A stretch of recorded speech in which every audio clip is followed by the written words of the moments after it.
Welcome to the Beyond Banks podcast. This is where we talk to leaders that are transforming small business funding across all of the nation with all different kinds of technology. I'm your host, Jordan Hansen. Today, my guest is Mark Ross, CEO and founder of Dragin.io, who is revolutionizing the underwriting scene with his AI-powered platform. In this episode, you will discover how his dynamic OCR technology reads any document format, even handwritten napkins, while traditional app readers fail 40% of the time when broker forms change. We'll also explore how his Wall Street quant background led to technology turning hours-long processes into 5 to 10-minute offer turnarounds. Let's dive in.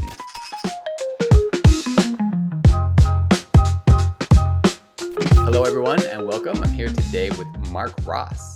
Mark Ross is the CEO and founder of Dragin.io. Now, Mark, I did some prep before this, and I was like, okay, looking at Dragin, I'm familiar with it. It's an awesome software you've built, but you have so much stuff on LinkedIn. You actually have the domain, markross.com. Have you had that a long time, or did you have to pay I would love to have my name. And Mark Ross, as I would say, is probably more common than my name. Come on, what's the story? Yeah, I actually collect URLs. I have a whole bunch of them. Getting Mark Ross took me a few years, but finally it got resold, and then I was able to negotiate the guy. I bought it for $1,000. That was it. What? Oh my gosh! If someone offered me 10,000 for mine, I would pay right now for sure. That's a 1,000. It's a no-brainer. Now on markross.com, you have coaching, which is nothing to do with Dragin at all, right? And it really, even the industry, you're really just being a coach to help them get a job, kind of like professional preparation, which can be coding, kind of in the trading finance area. Why are you doing all this?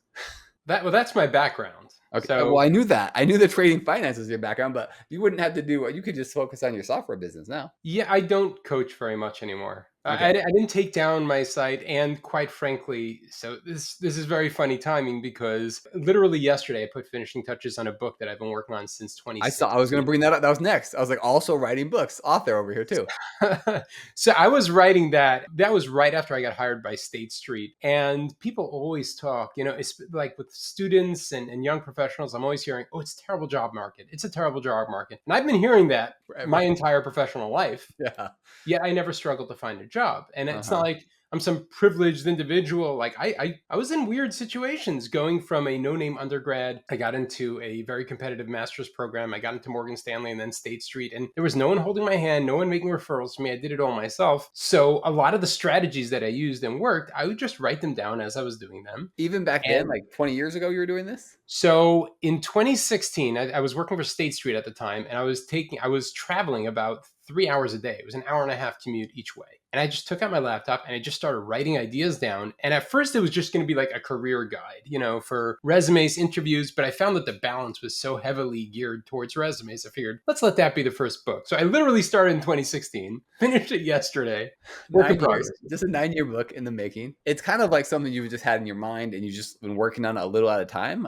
Why? Because you haven't really been in the job market looking for a job for 5 years. Right. So, well, this all goes back to kind of my story with my master's degree and how my career made so many strange kind of shifts. But when I graduated from my master's program, the director of the program said, so Mark, how'd you like the program? Financial engineering was kind of a new thing. It's like a mush of mathematics, finance, and coding all in one. So he asked me how I liked the program, and I said, it's great. The only issue I have is all of the homeworks are due in different programming languages, C++, Python, SQL. Yet, when you look at the requirements for the program, the prerequisites, none of the programming languages are on that list. So that's not really fair. So he said, I see. So what should we do about it? I said, honestly, right before the program starts, you should hire an instructor to teach all these languages. He said, I'm glad you mentioned it, because next year we have an instructor doing just that. I'm like, no way. Who is it? He's like, it's you. What? That's what he said? So I became an adjunct professor at Baruch College. Yeah, I did that for a bunch of years. And then after a few years, I was like, I know this content so well. I started recording myself at home. I set up a green screen and I set up the whole system, and I started recording the videos. And then I got an idea to release the recordings online and charge for them and make a school. The original one was excelvba-course.com, and that turned into Script Uni. And I actually looked for business partners, and Baruch College actually partnered with me on the Script Uni side. So in building that, I started getting many students. I had thousands of students who took my programming courses. And then very often when they would graduate, they'd reach out, hey, Mark, could you help me get this on my resume in an effective way? And they were all just like coding skills, just writing Python, comma, SQL. how much? And I'm like, that's not an effective way to write it. So I was trying to think of how to creatively do it. And I came up with some pretty good strategies. And that led to people saying, you have really good insight. Could we maybe sit down and do it? And then I started charging for coaching, and that spiraled completely out of control. Yeah. So it's like none of these things you sought after. It all just kind of happened. It's like, hey, we need someone to do this and you're going to be the guy. And you're like, okay, sure. So were you teaching as an adjunct professor full time? It was not full time. Okay. No, It was like you were doing this on the side. it was on Sundays and some evenings in the week. I would leave work, especially when I was working at Morgan Stanley on the trading desk for about 3 years. I'd worked early in risk, then I was back on the trading desk. I'd leave early 2 days a week and sometimes on Sundays to go teach. Yeah. Got it. And you go over there and teach there. But you had a good experience meeting with all these people. And the university had no problem with you starting your own online college. I mean, you said you partnered with them. It seems like it would be a little bit of competition. No? It kind of was, but they weren't looking to make money off the programming aspect. They were looking to generate quants, which is much more math heavy. The coding was just like, we need to get this out of the way. It was more They of an need to have this done before they come in to the. Not to mention they make money every time. Right. We're talking this happened 8 years ago. We launched the program, and they've been getting residual checks ever since. They still get them, so they're not complaining because they partnered with you. You're saying because they partnered. I actually went to Princeton. Okay. I went to Columbia. I went to a whole bunch of programs, and I pitched this to them, and I said, "Hey, I'll give you 25% of all my revenue. All you have to do is just give me your seal on my home screen. That is literally all I need. And when a student graduates, I want to be able to give them a dual certificate, your program and mine." And there was very interesting few. Most of them were just like, "You're just not worth it. Like, we're making millions and millions a year just in students. And then we have all these alumni who are making insane donations, and you're a liability. We don't know you well enough." And Baruch is just very excited. It kind of makes sense. They're not wrong, but yeah, I can understand. So you were doing Script Uni. Now, were you doing also the adjunct professor at the same time, or is it kind of, this is the time when you stepped away and you're like, I'm going to do Script Uni and not do adjunct professor? I did everything at once. There was a period in my life when I was sleeping. You're like still doing it. I'm like 4 hours a night. But I didn't very much. Script Uni is still running. Officially, you're still the CEO. Is that how much time are you putting into that right now? I'd say close to zero. Is it running by itself? Like I have TAs who grade all the homeworks, take care of everything. Everything's automated. So yeah, I basically do no work. Okay, so you have you have all the content. You said you recorded it all, so you have all the content going through, and then they have the assignments at the end. The students submit it, and then your TAs go through and grade it, and then you're really just doing very high level admin stuff at this point. Literally, what I do is, once a quarter, I just get a screenshot from the database of the total amount of students, total amount of TAs, just send out the checks or whatever. It takes a couple minutes. I see. Okay. But happy? Are you happy you've done it? I'm happy with everything. It's been a crazy ride. Everything I've done has been nuts, and I loved it all. So okay. So we're going to step back. You graduated from university. You started as adjunct professor, and you also joined Morgan Stanley at that point. Correct. In risk, you said, is that where you started? Risk management. Yeah. And like I said, I had no background. I did not belong in such a good firm. I basically snuck my way in. When I was in Baruch, I asked the director if I could TA for the risk management course in the financial engineering program. He was the COO of risk at the time at Morgan Stanley. Oh, okay. I see. I got to get in this guy's good graces. I TA'd for him. We had a really good relationship. But towards the end of the class, I was like, shoot, I'm not working at Morgan Stanley yet. This is failing. So I emailed him at his work address, and I just wrote, "Thanks, Ken." And he opened the email, and it just said, "I just want to show my appreciation for being your TA. Can I take you out to lunch?" So I went to the city, took him out to lunch. In the middle of lunch, he just sat up and was like, "You should work for Mickey." And a week later, I was working for Mickey, and that's just how it happened. Before. That was it. And you're like, I should. This is exactly what That's right. So, I mean, you had experience. You say you weren't qualified or what? I mean, you've been TAing for the guy for a long time. So you had experience. You were there. You kind of knew what you were doing going in. That's not getting into a really good investment bank is not simple. Usually it's the Ivy League students with the amazing GPAs and the good internships. I had no relevant internships. It wouldn't make sense on paper. Well, that's awesome. So then you started there, and how did you like it there? It was good, but it didn't take very long for me to realize risk management and risk IT where I was working is like, it's the back office of the back office. I wanted the energy of Wall Street. I wanted where the money was, the front office. So I immediately started networking within the firm. And that's how eventually, after leaving and coming back, I made my way onto the trading desk. But so it was the risk side, IT, but you're saying you wanted to be more involved with the fun part of Wall Street, right? You're on Wall Street-ish, right? My wife came to visit me once. She walked into the risk floor. She said, "Hey, Mark." And everyone went, "Shh." And, no way. And she came over to me and she's like, "You do not belong in a place like this." Like, I'm working on it. I know. So how long did it take you? Did you say 3 years? How long did it take you?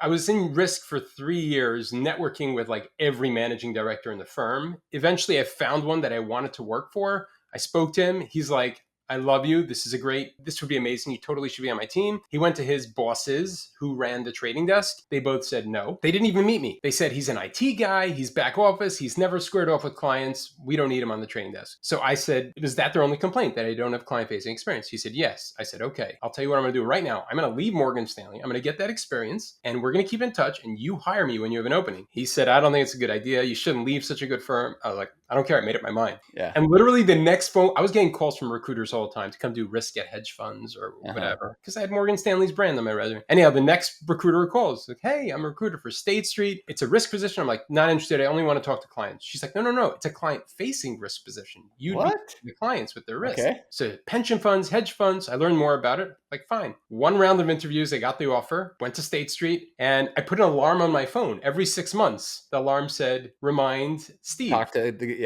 Every 6 months, I reached that. Well, 6 months, 12 months, I got a coffee with him both those times. Before I hit the next 6 month period, I got a phone call from him. He's like, are you still interested in working on my team?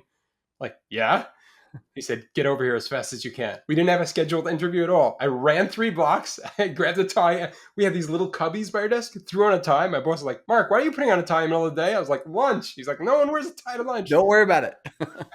I ran out, interviewed with him, the head of sales, the 2 heads of the desk. They made me an offer the next day. So that it worked. Like, really, what you showed you had the experience. He kept kind of pitching for you, and once he saw it, he was like, "Yeah, we're able to get you on just like that." Someone on his team resigned. They went to work at a hedge fund. He's like, they were literally about to put in a job posting, and he's like, "Wait a minute, Mark's been making me crazy every 6 months. He'd be perfect." Just follow up. Fortune in the follow up right there. Yep, that's it. So then you went back to Morgan Stanley. Went back. Then I was on the trading desk. I have a YouTube video about this. I literally tripled my income and I was an associate then, and I was an associate in risk, and I was making 3 times as much money with the same title, which just is crazy. The front desk is so much better. Right. And it was a fun job. I loved that job. So I did that for a bunch of years. Yeah. And then eventually my coaching income was starting to overtake my front office income. And the front office income is no joke. It's not bad. Yes. But I also, in the back of my mind, I really wanted to do this Dragin thing. It's like there was a lot going in here, and it was slowly creeping up to me. I really wanted to start a tech company, and eventually it won me over. I did a little stint in between, but that was because I wanted to gain a very specific set of experience. Okay, so I'm going to slow this down just a second. So you have this background in really tech, right? A huge tech background with IT. You've been working risk, so you have a lot of experience also with the risk side. You decided to go front desk, but you're working with clients, but also risk at State Street, and then you move over back to Morgan Stanley, just doing like trading. Whereas IT, I mean, how are you keeping your tech skills up? Oh, that's all I was doing was tech skills. So I was they called us strats.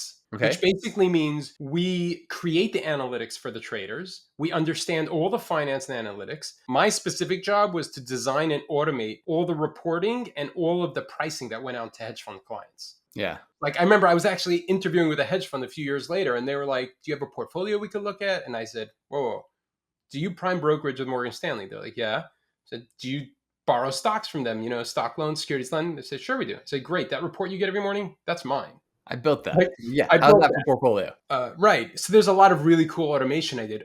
Like, I was responsible for a lot of the automation. They made a lot of P&L because of what I did there. So it's pretty cool. Yeah. It's fun. It was automation, coding, pretty much all day. I would say 90% of my day was programming. So Dragin, though, I see it as kind of a different, I mean, it's tech, right? It's in the financial sector, but it's a little bit different besides you're working with the risk, right? You're helping assess with risk, but it's kind of different than what you were doing at Morgan Stanley. No, not, yeah. It is very. So why was it in your mind? Why were you thinking, hey, this is something I'd like to build? Or were you just thinking, I want to build a tech company in the finance industry? Well, so I have a lot of friends in the revenue-based finance space. Mm-hmm.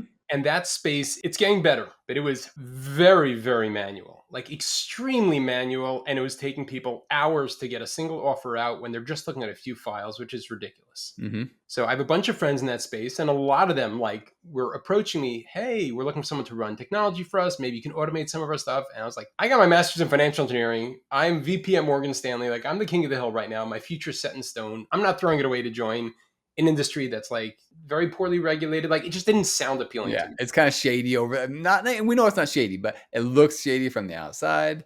Yeah. But I was getting enough requests from people that I started doing research, and I realized they were all right.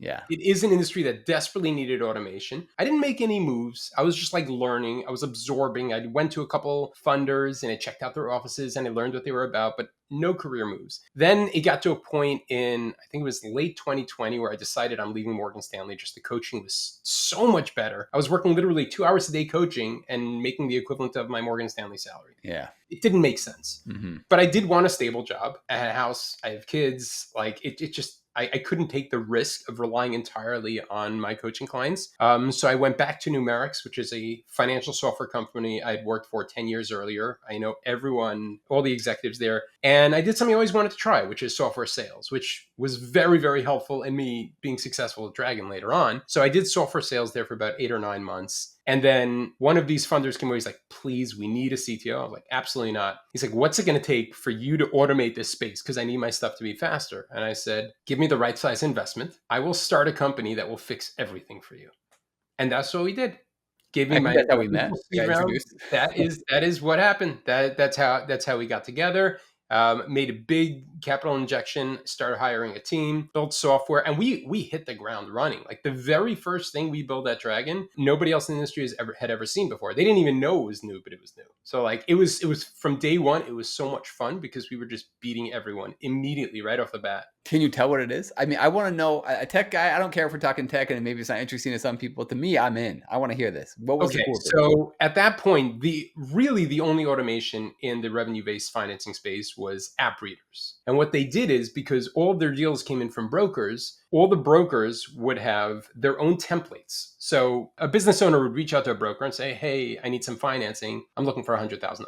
The broker would give them their form. They would fill it out. And then the broker would submit it to different funders who would fund it. So what the tech companies were doing is they were mapping the broker forms. Like, big broker XYZ, here's where name is, here's where last name is, here's where address is. Every tech company that was doing this, and there weren't many, I think there were like 2 or 3 in the whole space doing this, they were mapping it. Which means if a new broker showed up, which happened very often, or a broker would change their form, the system, the program would fail. So you're looking at maybe a 60% success rate with people who got from brokers all the time. Our big first move is we came in and we made a completely dynamic app reader that didn't care if you took a napkin and just scribbled the name down and an address, and it read it and it recognized it. It was kind of a quasi AI because it was smart enough to know that's a name, that's an address, and it would just go to your CRM and put everything in the right place. We were literally the first. Now there are a bunch of companies doing it. There are a bunch of things we've done that we were just like first, and it's cool. And I'm making an announcement in about a month and a half that's just going to blow every other company's mind, and they're going to do it 6 months later. This is, of course, that's how it's supposed to go, though, right? So it was just like a really good OCR. You're kind of reading these characters, you're interpreting it really well, rather than maybe everything else was kind of hard coded. Really, depending on location of where these things are, I understand how this works. It's a very common thing. In fact, I'm kind of amazed that some of the funders accept it like this. They're just like,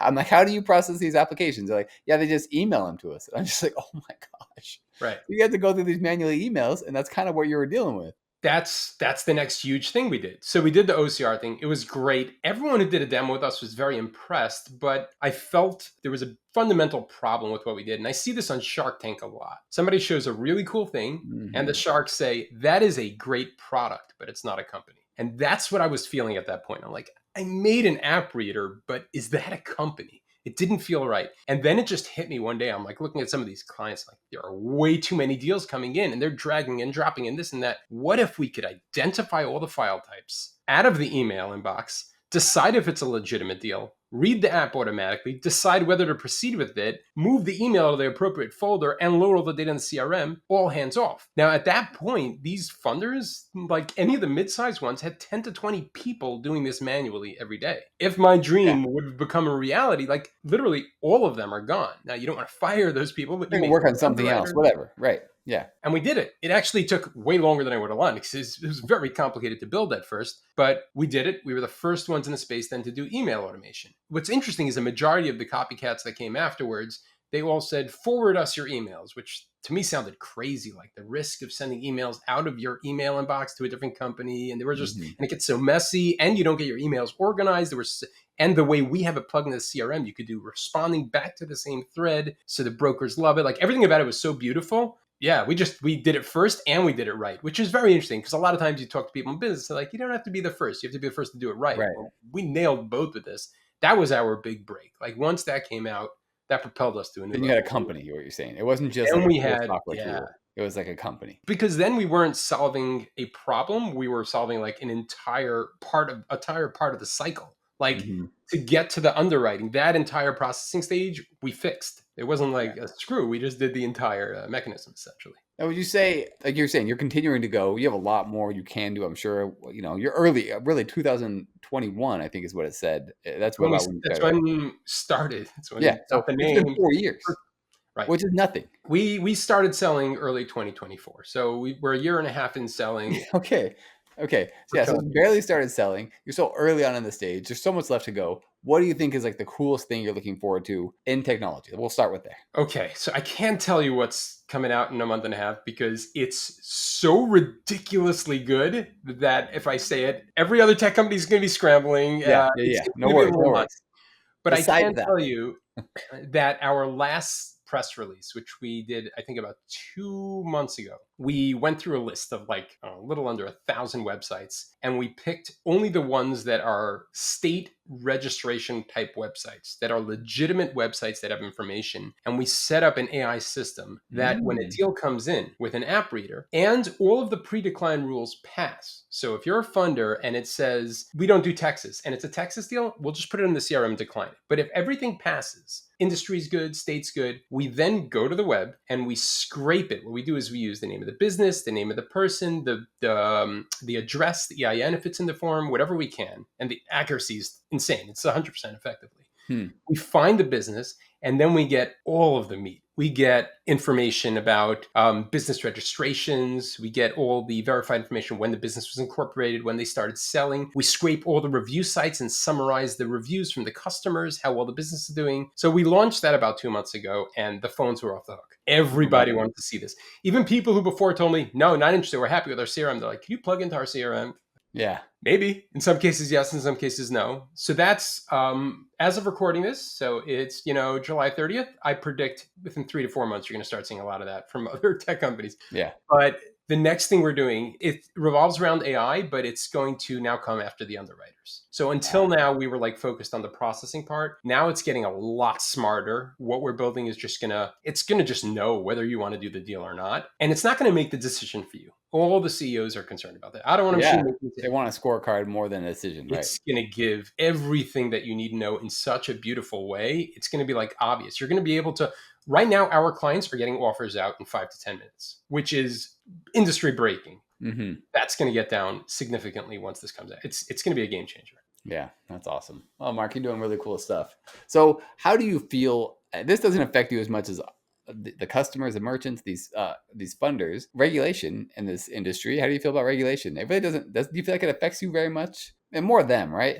Sometimes it gives opportunity. There we go. I love that. I'll tell you one thing. Every time we see a regulation, the first thought in my mind is panic. Like, oh, this industry is like a majority of it is. And the second thought is, this is cool. What opportunities can we find from here? Can we help them build around this? Yeah. Can we help them work around it? That's kind of one aspect. The other is revenue-based financing is not our end game. Our end game is everyone. Every company that's getting all this data in. I don't want to say publicly because we haven't announced it, but there are 2 other industries that we've been building really cool products out for. Same idea. There's all these crazy documents coming in, tax returns and financial statements and all this stuff. And we're going to help, them value businesses extremely quickly, very efficiently. And one of the cool things is we're not just an automation system. We have an entire team of Salesforce developers, and we're building custom CRMs that interact beautifully with all this automation. So you don't have to go to an automation company and then go to a CRM company. What we do is we give the CRMs for free effectively. And then we just charge the automation. So the automation companies have to compete with us on price, but then you get a 6 CRM for free along with them,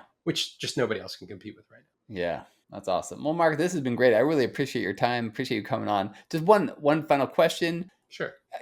Technology, that's your thing. You kind of have a cool path getting here. If you were to go back to young Mark before starting Dragin, or 2020, you had it in your mind, what would you change? What would you tell him? What would you say, hey, do this a little differently? I can argue about specific products or how we released them or the code, and that there was something we did for 3 months that we had to go back and revise. And we actually did that twice, which we lost a half a year of work on it. I could go back and do it. I really don't love the going back game because when I look at my team now, like You We had learn, grow. someone come in the other day, and we were talking personal, and he said, this company and everyone I talk to in it, we all feel like we're part of a big family. And you go to LinkedIn and everyone laughs like, your company's not your family. They're just coworkers. Like, I love everyone on my team, and I'm sure they feel the same way. And we go way out of our way to help people on a personal level, visit them when they're sick, take care of their family. Like, I'm so grateful. I love my family. I love my kids. I love my wife. I love the business. I love everyone in it. Like, I wouldn't want to risk anything being different. It's not about money and like, oh, I could have gone back and invested in Bitcoin.